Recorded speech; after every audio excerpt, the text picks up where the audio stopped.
change this to offer them a learning platform based on methodology, language teaching skills to really improve this, because this is really a big issue. See that people with a very high level of speaking skills but low level of writing. So for students, as they said, we have academic writing. It is English practice 3 and 4, where we introduce, we give students an opportunity to really improve this skill.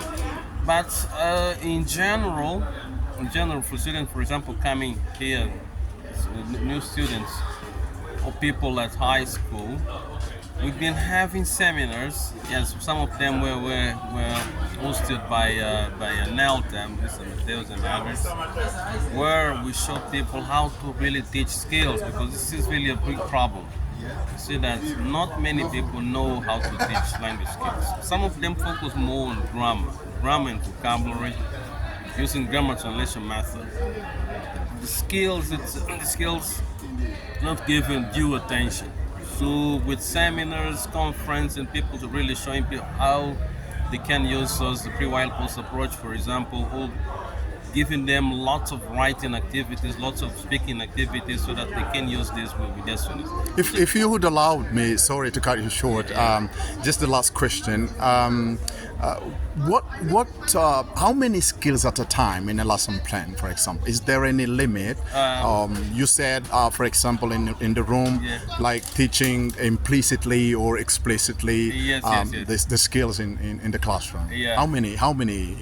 Okay, well, using my experience, as I mentioned, ideally we should have the 4 language skills in the classroom, the big skills. Okay. But within them, we should select a few to be taught. I mean, we cannot teach all of them, of course, but just a few to be taught. But each of these few should be a variety. A little bit of some skills, some speaking skills, some writing skills, some listening skills, all those skills. But I've mentioned already, but when we give this attention to just a few of these skills, so students don't really master as fast as we would want the skill that we intend them to learn. For example, if you're teaching, your main aim is to get your students to be good writers. If you teach them through the integration of skills, they won't have enough opportunities to really understand and master the skills that you want them to acquire. Okay. So that's why I say we should vary. Sometimes should integrate skills, other times should focus on one skill only, so that students have better opportunities of really learning in the have a deep experience with the skill. What a last remark about the conference for the NELTA members countrywide. Well, it's a very, very big venue for people to acquire knowledge.